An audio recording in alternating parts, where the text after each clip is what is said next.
Hi guys, and welcome back to my channel. I'm your host, Conta Turner. I know guys, I am so sorry.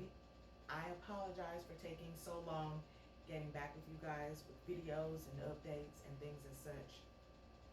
There's no excuse, but I have been really busy at work.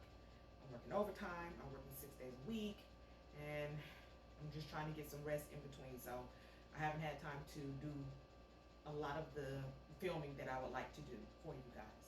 So let's jump right into things. In today's episode, I want to talk about the therapist that I am seeing, my mental health therapist, and something that she unearthed that I had pretty much probably either never thought about or pushed out of my mind to the point where it just wasn't even a thought.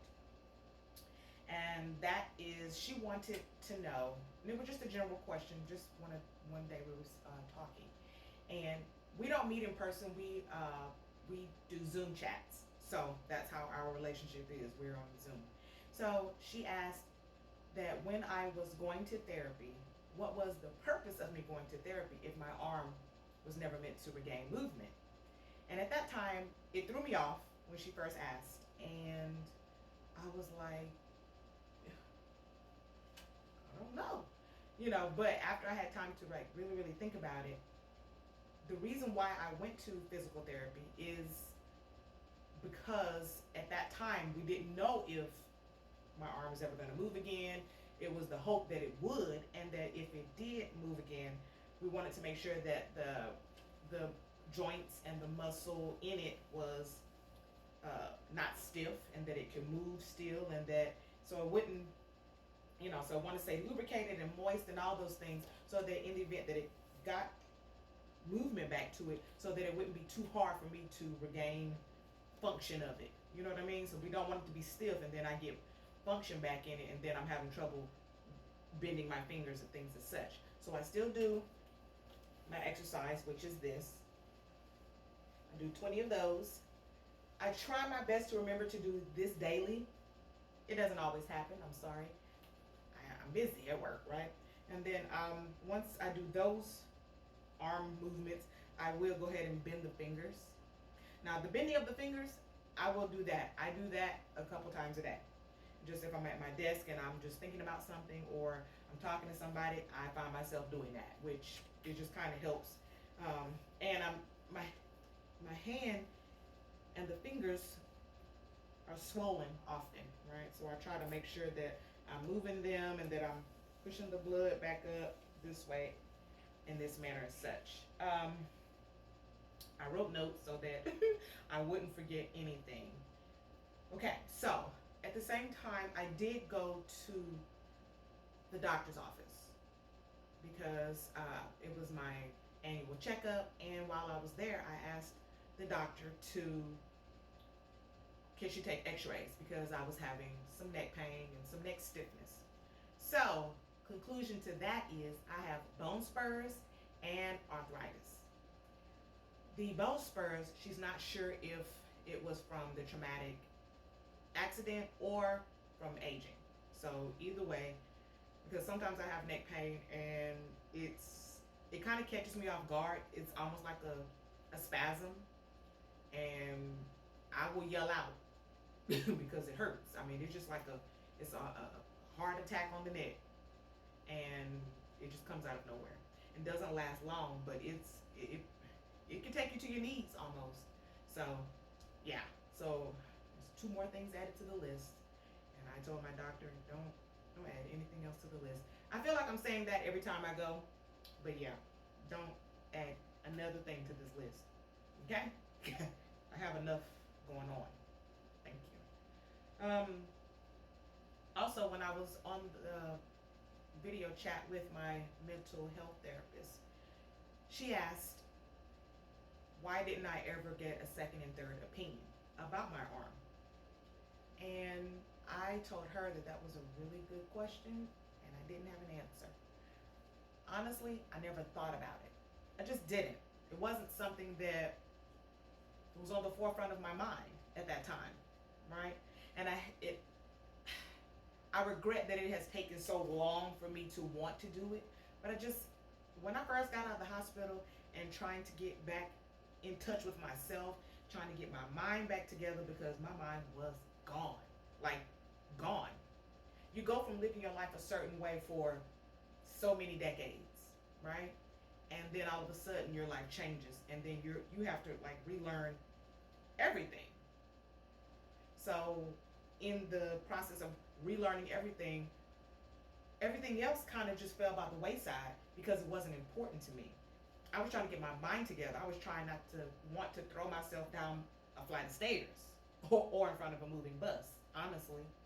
So I wasn't thinking about those things. I never thought about a second and third opinion. I just didn't. And when she said that, I was like, huh, a second and third opinion, huh? Okay, I'm gonna have to look into that. And I did. And I found two doctors who are brachial plexus specialists here in the Houston area. And I have been going back and forth trying to send medical records from one establishment to the next so that they can have those things, so they can look at it to see if they are able to treat or if they even want to meet with me.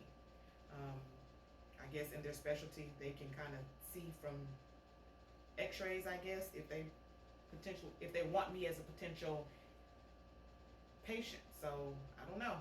We will see. I will keep you updated. I hope that at least one will see me.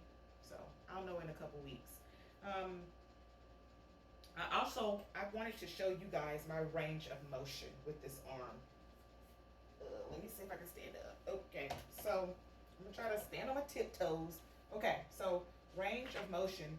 And the reason why I'm trying to show you this is that one of the doctors wanted to see in a video what my range of motion is with my brachial plexus injury. So I should be able to go raise my arm up, and they wanted to see how far I could take it back, if I could go outward, and if I could go to the back, if I could touch my nose, right? So in my video, which was pretty standard for not doing anything or just a little bit of something. Oops, sorry, I'm not trying to turn my little background. So let me stand on my tiptoes. So this is how far Geraldine can move. Now she's up against my leg right now, right? And that's not me moving my arm muscle, that's me using my shoulder muscle to make the arm go out. So it goes out a little bit, right? And you see how it dangles? They wanted to see where it dangles, so I had to do that in the video as well. But that's as much as movement I can get out of it.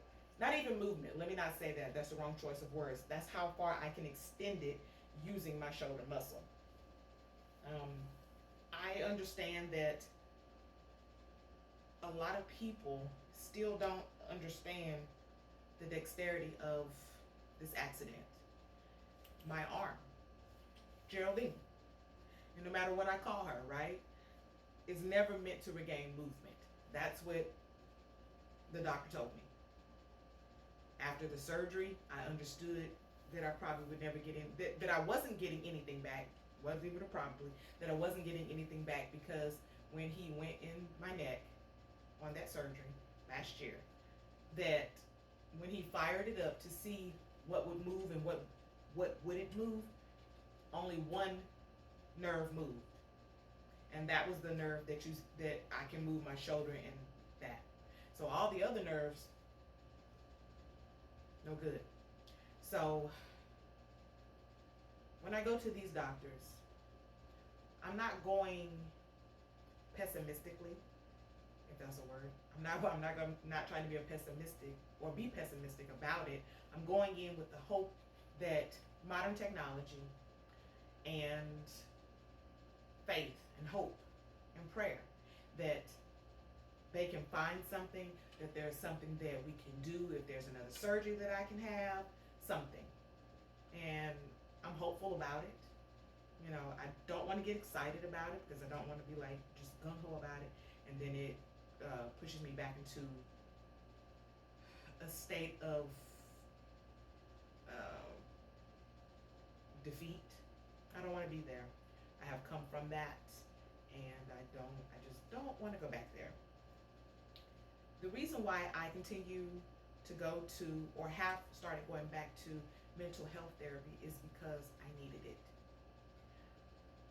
I found that I was in a place where I was becoming extremely angry about my condition. For the first year, I was just sad and trying to figure out my next steps, how my life had changed. What was I getting ready to do? Was I going back to work? How was work going to accept me? And I have dealt with that. And now I'm just at the anger phase. My therapist says that it's good that I'm, moving to a different level of it. I am now on the anger part. And, I told her that I felt it necessary to come back. And because I want to tear up stuff sometimes. And when I say tear up stuff, like I want to overturn desks with computers and all kind of stuff on it, right? So in the quest of not doing that, let me talk to someone. And so I contacted her a couple weeks ago, about 2 months ago, I guess, and started going back. And we just jumped right back into things. And it was like we had never stopped talking. And I feel so much better after talking to her. And she opens up, like I said, she opens up some can of worms every now and then. And I'm like, man, come on. Like, I'm not trying to address that. I'm not trying to dig up stuff from the past, man. Like, why are we going back to the beginning, But that's part of it. It's about addressing the things that hurt me and letting it hurt and then moving forward with it. So that's that, folks. So I just wanted to let you guys know where things were and how things were going at this particular time. I'm working, and I'm working.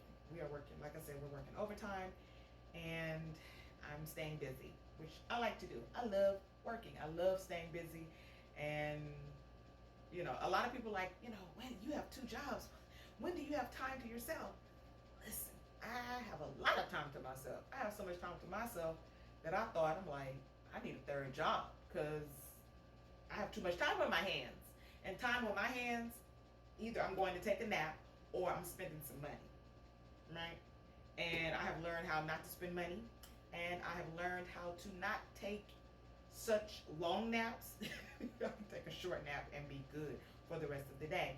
But I find myself bored, and we can do things and stuff and things, but eventually I'm like, I'm bored, so I have to find something that stimulates me and keeps me from getting bored, right? Anywho, I hope that you have enjoyed this section of my brachial plexus tids and tidbits. Bit tids? Well, I said tidbits. It's tidbits, not bit tids. Backwards. Anyway, sorry about that. I hope that you enjoyed those tidbits. My bad, folks. Anyway, I'm a clown and I'm goofy. Anywho, hey, I hope that you have a great day. Make sure that you like and subscribe to my channel. Again, I'm Concha Turner. Have a great day. Bye.